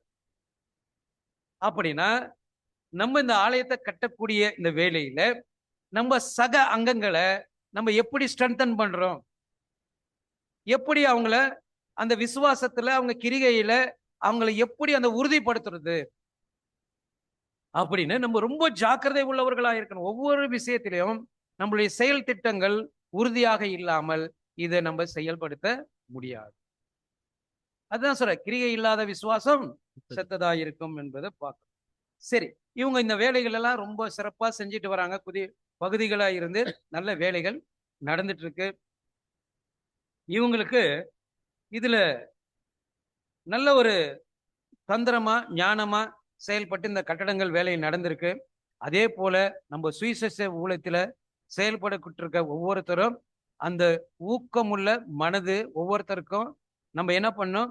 அவங்களை உற்சாகப்படுத்திக்கிட்டே இருக்கணும். அந்த ஆவிக்குரிய தோய்வுக்குள்ளேயே அவங்களை கொண்டு போகக்கூடாது. எப்பயுமே அவங்களை என்ன பண்ணணும்? சக அங்கங்களை அந்த உற்சாகத்துல வச்சுக்கணும் அப்படின்றத பார்க்கணும். அப்ப நம்ம எந்த ஒரு சூழ்நிலையும் நம்ம நன்மை செய்வதில் என்ன பண்ணிடக்கூடாது? சோர்ந்து போகாமல் செய்யணும். அப்ப நம்ம ஒரு வேலையை துவங்கிட்டோம், அந்த வேலையை ஆரம்பிச்சிட்டோம் அப்படின்னா அதுல எப்பன்னா நம்ம சோர்வுக்குள்ள போயிட்டோமா அப்படின்னா இவங்களை தொடர்ந்து உற்சாகப்படுத்திக்கிட்டே இருக்கணுமா? இவங்களுக்கு அந்த சீல் இருந்துட்டே பண்ணிட்டு தான் நம்மளுடைய வேலையா அப்படின்ற நம்ம என்ன பண்ணிடக்கூடாது? சோர்ந்து போகக்கூடாது அப்படின்றத நம்ம பார்க்கிறோம். அதனால இவர் பண்ண அந்த நன்மை செய்ததுனால அவங்களுடைய ஆற்றல், அவங்களுடைய உற்சாகம் தொடர்ந்து காணப்பட்டுச்சு. வெகு விரைவில் அந்த வேலைகள் செய்வதற்கு அவங்களுக்கு உதவியாக இருந்தது என்று பார்க்கிறோம். அதே டைம்ல இந்த வேலைகள் நல்லா சிறப்பா போயிட்டு இருக்கு. உடனே என்ன ஆயிடுதுன்னா எதிராளிகளுக்கு மெசேஜ் கிடைச்சு கட்டடம் கொஞ்சம் ஏறுது. உடனே என்ன ஆயிடுச்சுன்னா இந்த ஏன்னா இவர் என்ன இருக்குன்னா நல்ல அதிகாரம் பெற்ற ஒரு கவர்மெண்ட்ல இருந்து வந்து ஒரு வேலையை செய்யறாரு, தேவ பலத்தை வாங்கியிருக்கிறாரு. இவருக்கு எதிராக போறவர் எப்படி இருப்பாரு? நம்ம படிக்கிறோம் 2 பேரு தொபியாவும் சன்னபல்லாத்தும் போயிருக்கிறாங்க. இவங்க எப்படிப்பட்டவங்களா இருப்பாங்க? ஒரு சாதாரண ஆளை போய் எதிர்த்திருக்க முடியுமா? நம்ம படிக்கும்போது அப்படிதான் ஈஸியா படிச்சிடுறோம். ஆனா அவங்க யாருன்னா 2 பேருமே ஆளுநர்கள். 2 பேருமே ஆளுநராக இருந்திருக்காங்க. இப்போ இவர் யாருக்கு இருந்திருக்குன்னா, அந்த சன்னபல்லாத் சமரியர்களுக்கு ஒரு ஆளுநராக இருந்திருக்கிறார். இவர் யார் இருக்கிறார்? ஒரு ஆளுநர், கவர்னரா இருந்திருக்கிறார். இவர் பாத்தீங்கன்னா இன்னொருத்தர் யோர்தான் நதிக்கு அப்பால் இருக்கக்கூடிய அம்மோனியர்களுக்கு இவரும் ஒரு ஆளுநராக இருந்திருக்கார். இந்த தொபியா 2 பேருமே நல்ல ஒரு அதிகாரத்துல இருந்தவங்க தான், எதுக்கக்கூடியவங்க. இவங்க மட்டும் இல்ல, இன்னும் அரபியர்கள், தெற்குல இருந்த பெலிஸ்தியர்கள், இவங்க எல்லாருமே என்ன பண்ணிட்டாங்கன்னா மொத்தமா சேர்ந்துட்டாங்க. இவங்க 2 பேரும் இல்ல, மற்றவர்களும் இவங்க கூட என்ன பண்ணிட்டாங்கன்னா சேர்ந்து போய் எதுக்குறாங்க. அப்ப எதுக்கும் போது இவங்கள எப்படி எதுக்குறாங்கன்னா, இந்த எஸ்லேம் மதில கட்டுறதுக்கும் இவங்களுக்கு என்ன பிரச்சனை? எதுனா காரணம் இல்லாம எதிர்ப்பாங்களா? இவங்க ஊர்ல வந்து கட்டினா இவங்களுக்கு பிரச்சனை. இவங்க கட்டுறது எஸ்லேம்ல, இவங்களுக்கு என்ன ப்ராப்ளம்? ஏன் எதுக்கணும் அப்படின்னு பார்க்கும்போது இவங்க எப்படி இருக்காங்கன்னா, இந்த எஸ்லேம்ல இருக்கக்கூடிய மதில கட்டிட்டா இவங்க ரொம்ப ஸ்ட்ராங் ஆயிடுவாங்க, இவங்களுக்கு பாதுகாப்பு அதிகமாயிடும். அப்படின்னா இவங்க ஆல்ரெடி நிறைய செல்வாக்குல இருந்தவங்க, ஞானமுள்ள ஜனங்கள், இவங்களை யாருமே என்ன பண்ண முடியாது, தொட முடியாது. அப்படிப்பட்ட ஜனங்களை தான் பாதுகாப்பு இல்லாம இடிச்சு போட்டு இருக்கக்கூடிய ஒரு விஷயம். திரும்ப கட்டிட்டாங்கன்னா திரும்ப என்ன நிலைமைக்கு போயிடுவாங்க? ஒரு ஸ்ட்ராங்கான பொசிஷன்ல போயிடுவாங்க. இவங்களை நம்ம என்ன பண்ண முடியாது, எதுக்கிறதுக்கு முடியாது, ஒடுக்கிறதுக்கு முடியாதுன்ட்டு இவங்க எதுக்க ஆரம்பிக்கிறாங்க. அப்போ இவங்க பெரியவர்களாகவும் செல்வாக்கு மிகுந்தவர்களாக இருந்திருக்கிறாங்க. நிறைய பேருக்கு பயத்தை கூட காமிச்சிருக்காங்க. அதனால இவங்க ரொம்ப எதிர்ப்பை தெரிவிச்சிருக்கிறாங்க. அப்படின்னா இவங்களுக்கு என்ன ஆயிடும்னா நம்மளுடைய செல்வாக்கு குறைஞ்சிடும். இவங்க வளர்ந்துட்டாங்கன்னா நம்மளுக்கு என்ன ஆயிடும், செல்வாக்கு குறைஞ்சிடும் அப்படின்ற ஒரு எண்ணம் இவங்களுக்குள்ள இருந்துச்சு. சரி, இவங்க இது ஒரு காரணம். இன்னொன்னு பாத்தீங்கன்னா, இவங்க எந்த மதத்தாரையும் போய் என்ன பண்ண மாட்டாங்க, சேர மாட்டாங்க. இவங்களுக்குன்னு ஒரு தனி மதமே உருவாக்கினாங்க. எந்த கடவுளையும் இவங்க சார்ந்து வழிபடக்கூடியவர்கள் இல்லை யூதர், இல்லைங்களா? அதே டைம்ல இவங்க சட்டத்திட்டங்கள், வேற கவர்மெண்டோடைய சட்டத்திட்டங்களுக்கு இவங்க கீழ்ப்படிவாங்களா? கீழ்ப்படிய மாட்டாங்க. ஏன் கீழ்ப்படிய மாட்டாங்க? நம்மளுக்கு புரிகிற காலத்துல நடந்துச்சான்னா, நமது ஆண்டவராகிய இயேசு கிறிஸ்துவை தண்டிக்க போது ரோம சட்டத்தின்படி அவங்க என்ன பண்ண மாட்டாங்க, தண்டிக்க மாட்டோம். உங்க சட்டத்தின்படி அவர் என்ன பண்ணுங்க, தண்டனை கொடுங்க அப்படின்ற ஒரு சட்டம் இருந்திருக்கு பாத்தீங்களா? அப்படியே இவங்களுடைய சட்டங்கள் யாருடைய சட்டத்துக்கு கீழேயும் வராது. அப்படி ஒருவேளை இவங்க வேற சட்டத்தின் கீழே தண்டிக்கப்பட்டுட்டாங்கன்னா இவங்க பெரிய புரட்சியை எழுப்பி அந்த கவர்மெண்ட் என்ன பண்ணிடுவாங்க, கவுத்தக்கூடிய நிலைமைகள் இருந்திருக்கு. இது எஸ்தர் புத்தகத்துல, நிறைய புத்தகத்துல நம்ம படிக்கலாம் இவங்களுடைய செல்வாக்கு எந்த அளவுல இருந்துச்சு. அதனால இவங்களுடைய பயம், இவங்க வளர்ந்துட்டாங்கன்னா இவங்களுடைய செயல்கள் அவ்வளவு ஸ்ட்ராங். சரி, இவங்க எதுனா யுத்தத்துல வெற்றி பெற்றுட்டாங்க அப்படின்னா இந்த வெற்றி யாருடையது? இந்த யூதர்கள் வெற்றி பெற்றுட்டாங்கன்னா இந்த வெற்றி யாருடையது? நம்ம தான் நினைக்கிறோம் நம்ம எதனா ஒரு சிறப்பான செயலை செஞ்சா நான் சக்சஸ்ஃபுல்லா முடிச்சுட்டேன். ஆனா யூதர்கள்ட்ட நம்ம என்ன கத்துக்கலாம்னா, அவங்க எதை செஞ்சாலும் இது யாரால கிடைக்கப்பட்ட வெற்றி? யூதர்கள்ட்ட இருந்து நம்ம கத்துக்கொள்ளக்கூடிய ஒரே விஷயம் என்னன்னா, எந்த ஒரு செயலையும் நம்ம செஞ்சு அதை சக்சஸ்ஃபுல்லா பண்ணிட்டா அது தேவனால கிடைக்கப்பட்ட வெற்றி. அவங்க அப்படிதான் சொல்லுவாங்க, கர்த்தருடைய பட்டயம் கிதியோனுடைய பட்டயம் நம்ம சொல்றோமே, அந்த மாதிரி நிறைய விஷயங்கள் மோசேயினுடைய காலத்துல, எல்லாருடைய காலத்திலும் அவங்க ஜெயம் பெற்ற பிற்பாடு அது யாரால பெற்றோம்னு பேர் வைக்கிறாங்க, தேவனால பெற்ற ஒரு விஷயம். அப்படின்னா யூதர்களுடைய பழக்க வழக்கங்களும் மற்றவருடைய பழக்க வழக்கங்களும் ரொம்ப வித்தியாசமா இருக்கு. யாரோடையும் இவங்க என்ன பண்ண மாட்டாங்க, கலக்க மாட்டாங்க. நம்ம எல்லாரோடையும் கலக்குவோம், இல்லைங்களா? ஆவிக்குரிய இஸ்ரேலர்கள் நம்ம ரொம்ப நல்லவங்க, ஞானமானவர்கள், இல்லைங்களா? அப்ப அவங்களுடைய ஞானம் எப்படி இருந்திருக்கு அப்படின்றத நம்ம கவனிக்கணும். அவங்க விசுவாசம் கிரிகை நம்ம பார்த்துட்டு இருக்கிறோம். நெகேமியாவுடைய அங்க கூட இருந்தவங்களுக்கு மோட்டிவேஷன் இதெல்லாம் என்னென்ன பண்ணியிருக்கிறாரு, மற்றவங்க பார்வையில இவங்க யாருன்றது புரிஞ்சிருக்கா இல்லைங்களா? இவங்க ஏன் எதிர்த்தாங்கன்றதுக்கு காரணம் பார்த்துட்டோம். சரி, இவங்க அந்த அளவுல இருக்கிறாங்க. இவங்களுடைய பார்க்கும்போது இவங்களுடைய போராட்டம் அப்படின்னும் போது அவங்க எதிர்த்து வந்தவங்க யாரு அப்படின்னு பார்க்கும்போது தன்னோட சமரியர்கள் யாருங்க? உலகத்தோடு கலந்தவங்க தான். இவங்களும் இஸ்ரேலுக்கு தான் உலகத்தோடு கலந்துட்டு இருக்காங்க. இவங்க கூட வந்து நம்ம செய்யறதை தடைப்படுத்துறாங்க இல்லைங்களா? இப்போ நம்மளுக்கு நமக்குள்ள 3 பாகம் இருக்கு. உலகம், மாம்சம், பிசாசு. நம்மளை தடை பண்ணுதா இல்லைங்களா? சரி, நம்மளுக்கு மாம்சம் என்ன தடை பண்ணுது? என்ன பண்ணுதுன்னு கேக்குறேன். ஆவியில வளர்றதுக்கு தடை பண்ணுதாங்க. அதுதான் என்ன பண்ணுதுன்னு கேக்குறேன். நம்முடைய ஆசை விருப்பங்களை நிறைவேற்றும் போது, மாம்சத்தை திருப்திப்படுத்தும் போது நம்முடைய வளர்ச்சி என்ன பண்ணுது? குறைவா ஆகுது. சரி, உலகத்துல இருக்கிறவங்க நம்மளுக்கு தடை என்ன பண்றாங்க? நமக்கு உறவுகள் நிறைய பாத்தீங்கன்னா நிறைய கிறிஸ்துவ அதுல இருந்து வந்தவங்களுக்கு உறவுகள் கிறிஸ்தவர்களா இருப்பாங்க. அவங்க எப்பதான் வைப்பாங்க? நமக்கு சண்டேல தான் எந்த ப்ரோக்ராம் வைப்பாங்க இல்லைங்களா? இன்னைக்கு கூட 2 மேரேஜ் இன்விடேஷன் வந்துச்சு. இங்கேயும் இன்விடேஷன் வந்துச்சு. எதுக்கு போறதுன்னு தெரியாம இங்க வந்துட்டாங்க. அப்படி இல்ல, முடிவு எடுத்தது எங்க தான் போகணும்? முக்கியத்துவம் எதுதான் கொடுக்கணும்? தேவனுடைய விஷயத்துக்கு தான் இல்லைங்களா? அப்ப நம்மளுடைய முக்கிய பங்கை நம்ம எங்க ஆற்றுறோம் அப்படின்னு பார்க்கும்போது நம்ம உறவுகள் நம்மளை என்ன பண்ணும்? மாம்சங்கள் வந்து தடை பண்ணும் இல்லைங்களா? இந்த மாதிரி இடத்துல நிறைய தந்திரங்கள் நம்ம மேல பிரதிபலிக்கப்படும் போது அதை நம்ம எதிர்க்கக்கூடிய வல்லமைகள்ல நம்ம அந்த ஆவியினுடைய உறுதிப்பாடு, நம்ம செயல்கள் எவ்வளவு ஸ்ட்ராங்கா இருக்கு அப்படின்னு பார்க்கும்போது இந்த ஆவியில கலப்பு உள்ளவர்களும் நம்ம கிட்ட இருப்பாங்க. அவங்க பேசும்போது எந்த விஷயத்தையுமே சொல்ல மாட்டாங்க. எல்லாரும் இடத்திலும் எப்படி இருங்க? சமாதானமா இருங்கள் அப்படின்னா என்ன பண்ணும்? யாரையும் எதுக்காம நம்ம என்ன பண்ணி அவங்களோட காம்ப்ரமைஷன் பண்ணி போயிடலாமா? அப்பனா ஆவியில அசுத்தம் இருந்தா அவங்களோட கலக்காது இருங்கன்னு நிறைய வசனங்கள் இருக்குங்க. அவங்க கலப்பிடமான ஒரு ஆவி உடையவர்கள் இருந்தா அவங்களுக்கு நம்மளுக்கு சம்பந்தம் இல்லை. ஆனா நம்ம என்ன பண்றோம்னா வசனத்தை எப்படின்னா பண்ணிக்கிறோம். ஆனா இங்க என்ன பண்றாருன்னா அவர் ரொம்ப ஞானமா அவர் செயல்பட்டதை நம்ம பார்க்கணும். இவங்க எல்லாம் எப்படிப்பட்டவங்க அப்படின்னு பார்க்கும்போது தேவ பக்தியின் தோற்றத்தை உடையவர்கள். என்ன பண்ணுவாங்க? தேவ பக்தியின் தோற்றத்தை உடைஞ்சுக்கிட்டு அவங்க தேவனுடைய வல்லமையை மறுதலிக்கிறாங்க. இப்ப தேவனுடைய வல்லமையை நம்ம என்ன மறுதலிக்கிறோம்? தேவனுடைய வல்லமைக்கு ஏத்து நம்ம நிக்க முடியுமா? இப்ப தேவனுடைய வல்லமையை மறுதலிக்கிறாங்கன்னா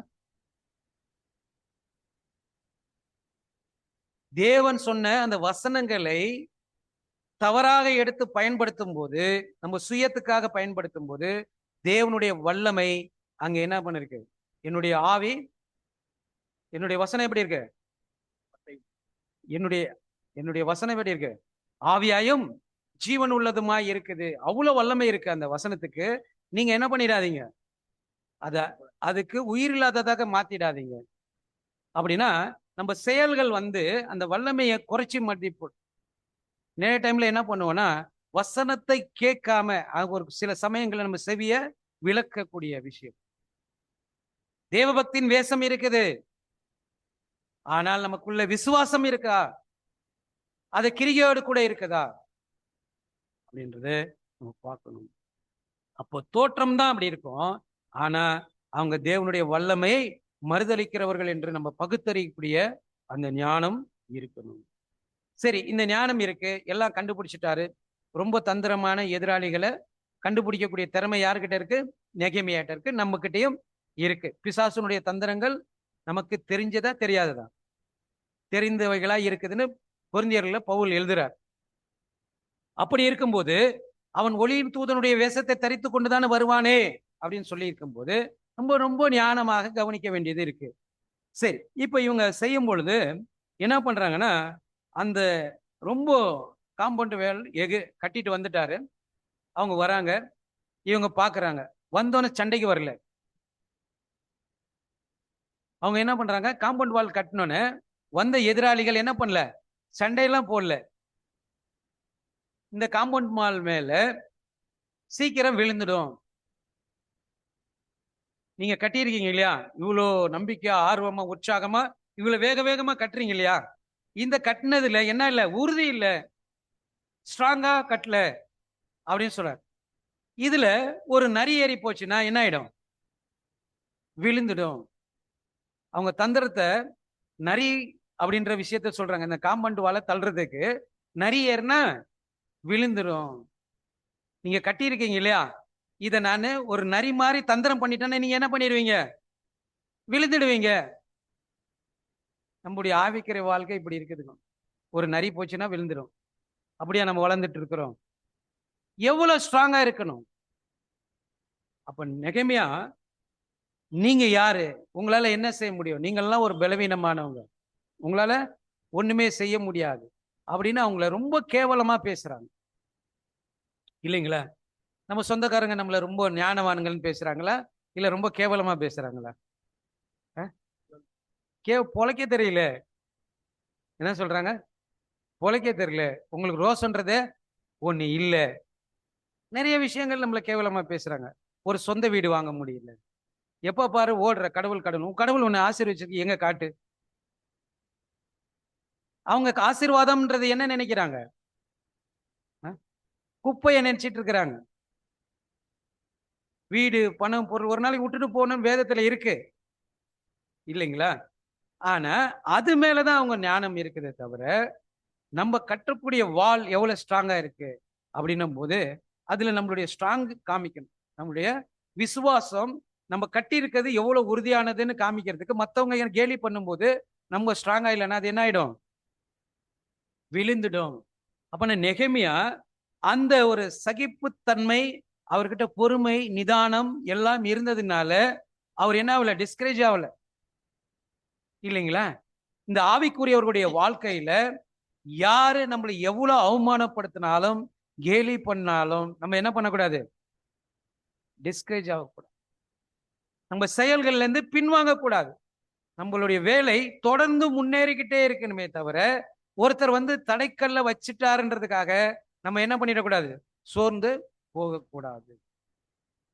அப்படி நடக்கக்கூடிய ஒரு விஷயத்துல நெகேமியா ஒரு நல்ல போராட்டத்தை போராடக்கூடிய வீரனாக அந்த இடத்துல காணும். சரி, நம்முடைய வாழ்க்கையில நம்ம கட்டக்கூடிய ஒரு தேவனுடைய பாதுகாப்புக்குள்ள அரணாக்குள்ள இருக்கிற நம்ம அந்த கட்டுற விஷயத்துல எவ்வளவு ஸ்ட்ராங்கா கட்டிட்டு இருக்கிறோம்? நல்ல போராட்டத்தோடு போராடி கட்டிட்டு இருக்கிறோமா, அப்பப்போ பலவீனமும் அப்புறம் பல அடைஞ்சு அப்படி அப்படி மாறி மாறி செயல்பட்டு இருக்கிறோம்?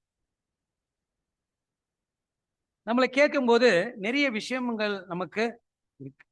ஏன்னா இந்த இந்த கற்சுவர் கட்டுறது அப்படின்றது நம்மள மாதிரி இன்னைக்கு கூடிய சின்ன கல்லுகள், அவங்க கட்டக்கூடிய நல்ல மதில்கள் எப்படி இருந்துச்சுன்னா ஒரு 2 ரதங்கள் ஓடக்கூடியது இல்லைங்களா? நம்ம சாதாரணமா நினைக்கிற மாதிரி ஏதோ சின்ன காம்பவுண்ட் வால் இப்ப நம்ம கட்டுறோமே அந்த மாதிரி புரிஞ்சுக்காதீங்க. அது அந்த அளவுக்கு ஸ்ட்ராங்கா இருக்கக்கூடிய வாளையே அவங்க அப்படி சொல்றாங்கன்னா நம்மளுது ரொம்ப மெலிசான இல்லைங்க. நம்ம விசுவாசம் எவ்வளவு இருக்கு? ரொம்ப மெலிசா இருக்கு, எப்ப வேணா தள்ளி விட்டுறலாம். ஆனா நம்ம எவ்வளவு ஸ்ட்ராங்கா இருக்கிறோன்றத நம்ம கவனிக்கணும். அதனால நம்ம ஒரு வேலை செய்யும் போது நம்ம போர் வீரர்கள் என்பதை புரிஞ்சுக்கிட்டு நம்ம கையில ஆயுதத்தோடு செயற்படணும். அந்த ஆயுதங்கள் அது மாம்சத்துக்குரியதா இல்லாமல் அது தேவ வல்லமையான செயல்கள் உள்ளதாக நம்ம செயல்படுத்தும் போது இந்த அரணான ஒரு வாளை நம்மளால என்ன பண்ண முடியும்? கட்ட முடியும். அதுக்கு என்ன இருக்கணும் அப்படின்னு பார்க்கும்போது ரட்சிப்பு என்னும் தலைக்கவசம் எப்பொழுதுமே நம்ம கிட்ட இருக்கணும். ஏன்னா விருத்த சேதனம் உள்ளவர்களை பத்தி பவுல் எழுதும் போது இந்த ரட்சிப்பு என்னும் தலைக்கவசம் அப்படின்னும் போது நமக்கு தலையாகிய கிறிஸ்து நமக்குள்ள ரட்சிப்பாக நமக்குள்ள எப்பயுமே இருக்கிறார் என்பதை நம்ம எப்ப நம்புறோமோ எந்த விஷயத்தையும் ஈஸியா செஞ்சு முடிச்சிடலாம். அதைத்தான் பவுல் சொல்றாரு, என்னை பலப்படுத்துகிற கிறிஸ்துவினால் எல்லாவற்றையும் செய்ய எனக்கு என்ன இருக்கு? பலன் உண்டு. அப்படின்னு நம்ம சிந்தையில கிறிஸ்துவனுடைய மேன்மை பாராட்டுவன் கிறிஸ்துவை குறித்த என்ன பண்ணணும்? மேன்மை பாராட்ட கடை. ஏன்னா அதனாலதான் நம்ம வந்திருக்கிறோம், நம்ம பரிசுத்தமா இருக்கிறோம், ரட்சிப்புக்குள்ள வந்திருக்கோம் அப்படின்ற எல்லா விஷயங்களும் இருக்கிறவன் தான் விருத்த சேதனம் உள்ளவர்கள்னு எழுதுறாரு. அப்ப விருத்த சேதனம் இருக்கக்கூடிய ஒருத்தர்கிட்ட தான் இந்த தலைக்கவசம் சரியாக இருக்கும். அடுத்தது நீதி என்னும் மார்க்கவசம் இருக்கணும். எப்பயும் நம்ம இருதயத்துல சிந்தையில நீதி உள்ள காரியங்கள் நம்ம இருதயத்துல இருக்கணும். அடுத்தது பார்க்கும்போது இது ரெண்டும் இருக்குது. நம்ம கிட்ட என்ன இல்லை? சகிப்புத்தன்மை, பொறுமை இல்லை. எடுத்த கவுத்தன்னு எல்லாத்தையும் செஞ்சிடலாம் அப்படின்னு பண்ண முடியுமா? அப்படின்னா செய்யும் போது, செயலை இம்ப்ளிமெண்ட் போது நெகேமியா மாதிரி என்ன பண்ணணும்? நிதானமா சகிப்புத்தன்மையோடு செய்யணும். அவர் பாருங்க, கட்ட ஆரம்பிச்சுட்டாரு, கட்டிட்டு இருக்கிறாரு. ஒருத்தர் வந்து கேலி பண்ணும்போது அவருக்கு சகிப்புத்தன்மை இல்லைன்னா, கோவத்துல விசில் அடிச்சுட்டு போயிட்டு இருந்தாருன்னா நம்ம சொல்லுவோம் இல்லைங்களா? யாருன்னா எதுனா சொல்றேன், புதன் நான் இனிமே இங்க வரதே இல்லை புதன், இது என்ன அப்படி நான் போறேன் அப்படி நிறைய பேர் போயிடுறாங்க. ஏன்? சகிப்புத்தன்மை இல்லை. தேவனுடைய சித்தத்தை நம்ம இசைந்து கட்டி கொண்டிருக்கிறோம் அப்படின்றது நமக்குள்ள இருக்கு. ஏன்னா கிறிஸ்துவனுடைய நிறைவான வளர்ச்சிக்கு தக்க பூர்ண புருஷராக வளர்ந்து கொண்டிருக்கிறோம் என்பதை நம்ம இருதயத்துல எப்பயுமே இருந்துட்டு இருக்கணும். அப்போ இது தொடர்ந்து நம்ம கிட்ட இருக்கணும்னா விசுவாசத்தின் கேடகமும் ஆவின் பட்டயமும் நம்ம கிட்ட தொடர்ந்து இருந்தாதான் இதெல்லாம் நம்ம கிட்ட நிலைச்சு வச்சுக்க முடியும். நம்ம விசுவாசம் என்ன கேடகத்தை நம்ம கையில இல்ல, ஆவின் பட்டயம் இல்லைன்னா எப்ப வேணா தோத்து போயிடுவோம். இதுதான் நமக்கு சொல்றாரு. அப்ப நம்ம எந்த ஒரு எதிராளி வந்தாலும் நம்ம மனசுல என்ன இருக்கணும் தெரியுங்களா? அவங்க கூட யாருன்னா இருக்கணும், ஆளுநரா இருக்கட்டும், யாருன்னா இருக்கட்டும், நம்ம கூட இருக்கிறவர் யார்? சர்வ வல்லமை உள்ள பிதாவாகிய தேவன். அவரு காற்றையும் கடலையும் அதட்டுவார், நிக்க செய்வாரு. எதை வேணாலும் அவருடைய வல்லமை இருக்கு. அப்படிப்பட்டவர் நம்ம கூட இருக்கிறாரு. ஆனா நம்மளுக்கு இருக்குது பயம் இருக்கு. ஏன்? கடவுளை அறிகிற அறிவில, நம்ம அவருடைய வார்த்தையில, வாக்குறுதியில நம்ம எந்த அளவுல ஸ்ட்ராங்கா இருக்கிறோம்ன்றது அதிலே தெரிஞ்சிடும் இல்லைங்களா? அப்ப அவங்க என்ன நினைச்சிருக்கிறாரு நெகேமியா? கட்டும் போதே யாரா எதிராளி இருக்கட்டும், என்னோடு இருக்கிறவர் பெரியவர், இல்லைன்னா அந்த வாழை அவர் தொடர்ந்து கட்டி இருக்கிறதுக்கு வாய்ப்பே இல்லை அப்படின்றது நமக்கு புரியுது. ஏன்னா இதெல்லாம் பாத்தீங்கன்னா நோவுடைய காலத்துல கூட அந்த கேலி பண்ணதெல்லாம் நம்ம பாக்குறோம். எந்த ஒரு வேலை செய்யினாலும் நமக்கு என்ன இருக்கணும்? பொறுமை இருக்கணும். நோவா ஒரு வேலை கேலி பண்ணதை பார்த்து கதவை திறந்து வெளியே வந்திருந்தாருன்னா, அந்த மாதிரி நம்ம எப்பயுமே அந்த பொறுமை, அந்த தன்மையை காத்துக்கொள்ளணும். சரி, இப்ப முதல் எதிரி ஒரு பிளான் பண்ணாரு, கேலி பண்ணி பார்த்தாரு, முடியல. இப்ப அடுத்த ஒரு பிளான் பண்ணுமா இல்லைங்களா? விட்டுருவாரா எதிரி? அடுத்த ஒரு பிளான் பண்றாரு. என்ன பிளான் பண்றாருன்னா, பேச்சுவார்த்தைக்கு கூப்பிடுறாரு நெகேமியாவை. அவர் என்ன சொல்லிட்டாருன்னா, நம்மள யாருன்னா பேச கூப்பிட்டா நம்ம என்ன பண்ணிடுவோம்? சமாதானத்தை கூப்பிட்டா எதை பத்தியுமே சிந்திக்க மாட்டோம். இந்த பக்கம் இருக்குதா, இந்த பக்கம் என்ன நடந்துச்சு, அதெல்லாம் சிந்திக்க மாட்டோம். உடனே தேவனுடைய பிள்ளைகள் சமாதானம் பண்ணுகிறவர்கள் பாக்கியவான்கள் சொல்லிட்டு போயிடுவோம். அப்படி இல்லைங்க. இவர் என்ன சொல்றாருன்னா, என் வேலையில நான் ரொம்ப பிஸியா இருக்கிறேன், இப்போ உங்க கூட சமாதானமா பேசுறதுக்கு எனக்கு என்ன இல்லை, டைம் இல்லை. ஏன்னா இவங்க கூப்பிட்டு என்ன செய்ய பண்ணுவாங்கன்னா, நம்மளுடைய வேலையை ஸ்லோ பண்ண பாக்குறாங்க. அதுல நான் போய் அதுல டைம் வேஸ்ட் பண்றதுக்கு எனக்கு என்ன இல்லை, விருப்பம் இல்லை. என்னுடைய வேலையில என் முழு எஃபர்ட் என்ன பண்ணிட்டு இருக்கிறேன், போட்டுட்டு இருக்கிறேன். அதனால உங்க கூட பேசுறதுக்கு நான் வரதில்லை அப்படின்னு ஞானமான பதில சொல்லணும் இல்லைங்களா? தந்திரங்கள் நமக்கு பிசாசு ஒரே மாதிரி கொண்டு வர மாட்டான். நம்ம எதிராளி அந்த 2 பேரை மட்டும் மைண்ட்ல வச்சுக்கோங்க, சனபல்லாத்தும் தபியாவும். ஆனா இது மாதிரி நமக்கு நிறைய இருக்கிறாங்க. நம்ம கிட்ட அடிக்கடி வந்து ஆலோசனை கொடுப்பாங்க. அப்ப நீங்க என்ன பண்ணணும்? ஞானமான பதில்களை சொல்லலைன்னா உங்க வேலை என்ன ஆயிடும்? வேலை நின்றுடும். அப்ப நம்முடைய மனது வேலையிலேருந்து எப்படி திருப்புறதுன்னு அவனுக்கு தெரிஞ்சிச்சு. ஆனா நம்ம திரும்பாம நம்மளுடைய வேலையில முழு கவனத்தை நம்ம வச்சிருக்கிறோன்றத நம்ம செயல்ல காட்டணும், நம்ம சொல்லல. இது ரொம்ப முக்கியமான இருக்கு. அதே சமயத்துல நம்ம என்ன பண்ணக்கூடாதுன்னா, நிறைய சமுதாயத்துல போய் சமுதாய பணியில ஈடுபடலாமா? இந்த காம்ப்ரிமேஷன் அப்படின்ற விஷயத்துல நிறைய நம்ம என்ன பண்றோம்னா, சமுதாயத்துல போய் சில சகோதரர்கள் போய் சேர்ந்துடுறாங்க. நமக்கு தெரிஞ்ச ஒரு சகோதரர் என்ன ஆயிட்டாருன்னா, பேப்பருடைய நிருபர் ஆயிட்டு இருக்கிறார். கேட்ட என்ன சொல்றாருன்னா, இதை இந்த மாதிரி எல்லாம் போய் சேரக்கூடாது, நம்மளுக்கு என்ன உழைப்பு கொடுத்துருக்கா, அதுல உங்களுக்கு இருக்கு ஒரு தொழில், அதுல நீங்க சாப்பிட்டுக்கங்க அப்படின்னு சொன்னா, இல்ல பிரதர் இதை இன்ஃப்ளூயன்ஸ் வச்சு நிறைய கடவுளுடைய வேலைகள்லாம் நடக்குது. அப்போனா கடவுளுக்கு முடியாததை இவருடைய இன்ஃப்ளூயன்ஸ் தான் செய்யுமா அப்படின்னா, நீங்க ஒருவேளை முன்னால நிறைய தாளந்து உடையவர்களா முன்னாடி இருந்திருந்தீங்கன்னா, அந்த தாளந்தை இப்ப பயன்படுத்துங்க. உங்க நல்ல பேர் இருக்குதா, இன்ஃப்ளூயன்ஸ் இருக்கா, இப்ப அதை செயல்படுத்துங்க. அந்த நல்ல மனிதர்கள் முன்னாடி உங்களை நல்ல நடக்க வச்சு அதை இன்ஃப்ளூயன்ஸ் பண்ணிக்கங்கன்னு தான் சொன்னாரே தவிர, இன்ஃப்ளூயன்ஸ்க்காக போய் அதுல சேருங்கன்னு எங்கேயுமே சொல்லப்படலை. நம்ம என்ன பண்றோம், ரொம்ப ஞானமா செயல்படுற மாதிரி அந்த மாதிரி சேர்ந்தா நம்ம வேலைகள் தடைப்படும், நம்ம கற்ற பணிகள் தடைப்படும். இந்த மாதிரி நிறைய விஷயங்கள் நம்மளுக்கு வரும் இல்லைங்களா? அரசியல்ல சேர்க்குவாங்க, நிறைய விஷயங்கள்ல நம்மளை வந்து ஒரு பதவியை கொடுப்பாங்க, அந்த மாதிரி வேலைகள்ல போயிடும், நம்ம வேலைகள்லாம் ஸ்லோவாயிடும். அதனால ரொம்ப ஜாக்கிரதையா இருக்கும். சரி, இந்த ஒரு வேலையில அவருடைய 2வது தந்திரமும் ஜெயிக்கல. 3வது என்ன பண்ணிட்டாங்கன்னா, ரொம்ப தந்திரமான ஒரு வேலையை செய்ய ஆரம்பிச்சு. இப்ப அவங்களுடைய முழு பிளான் என்னன்னா, லீடரை கீழே தள்ளிட்டா கீழே இருக்கிறவங்க ஸ்லோ ஆவாங்களா? ஆக மாட்டாங்க. இன்னைக்கு பிரச்சனையா தான், லீடர் பிரச்சனை தான். இந்த வேலை, இந்த கட்டுற வேலையை ஸ்லோ பண்றதுக்கு சாத்தான எடுத்த தந்திரம் என்னன்னா, இவங்க எல்லாத்திலையும் நல்லா கட்டிட்டு இருக்காங்க, லீடருங்களை எல்லாம் கீழே தள்ளிடலாம் அப்படின்னு நெகேமியா கிட்ட சொல்லி அவர் எப்படி பேசுறாருன்னா, ஒரு தீர்க்கதரிசியா அனுப்புறார். நெகேமியா, நீ என்ன பண்ணு, இவங்க ஜனங்களுக்கு விரோதமான ஒரு தீர்க்கதரிசி சொல்லிட்டு தேவனுடைய ஆலயத்துல போய் ஒளிஞ்சிக்கோ. நீ ஏன்னா நிறைய டைம்ல இந்த எரேமியாவுடைய வாழ்க்கையில இதெல்லாம் நடந்திருக்கு.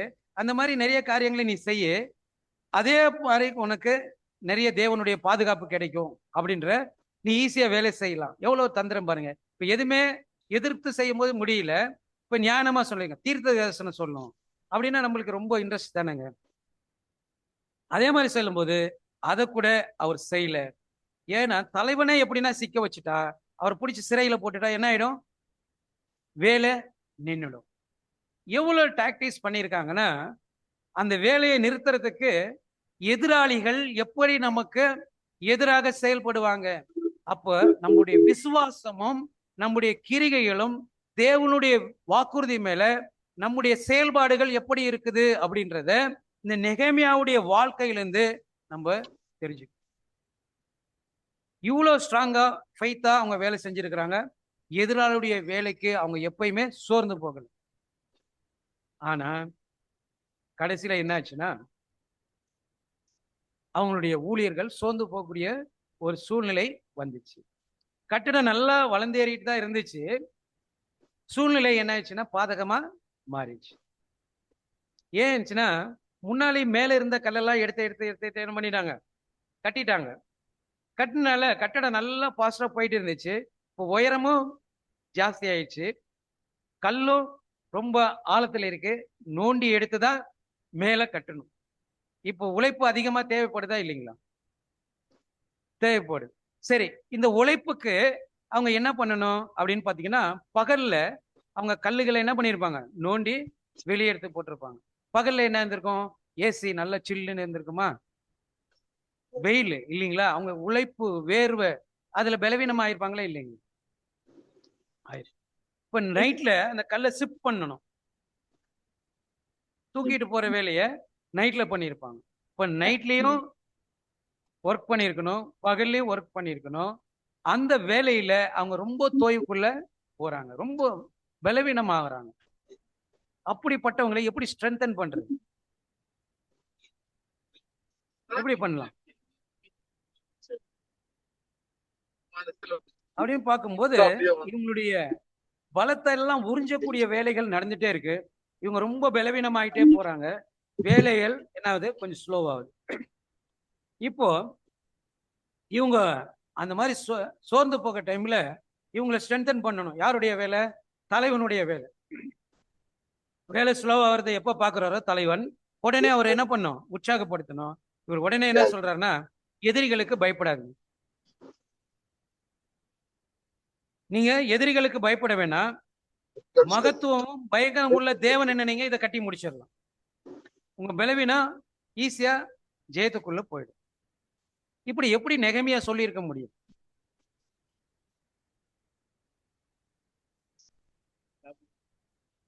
ஏன்னா தேவனுடைய வல்லமை உள்ள செயல்களை இவங்க ருசி பார்த்திருக்க முடியாது. இப்ப படிச்சேன் இல்லைங்களா, சங்கீதம் 135ஆம் சங்கீதம் படிச்சீங்க இல்லையா, அதுல அவருடைய வல்லமுள்ள செயல்களை படிச்சோம். எத்தனை பேர் அதை கவனிச்சு கேட்டீங்கன்னு தெரியல. அதுல நம்ம படிக்கும் போது அந்த வசனங்கள் எவ்வளோ ஒரு நம்மளுடைய நம்பிக்கையை உறுதிப்படுத்துது. அதே மாதிரி அவர் என்ன பண்ணியிருப்பாரு, முன்னாடி நின்று அவங்க ஸ்ட்ரென்தன் பண்ணியிருக்கிறார். அப்ப நம்ம எப்படி இருக்கணும்னா, அந்த ஒரு உற்சாகத்துல தோய்வு இல்லாமல் அந்த வேலையை தொடர்ந்து செய்யறதுக்கு ஒரு லீடரு ரொம்ப ஸ்ட்ராங்கா இருக்கணும். அதோடு கூட அவங்களுக்கு கூட இருக்கிறவங்களும் ஸ்ட்ராங் பண்ணாதான் அந்த வேலை கட்டி முடியும்.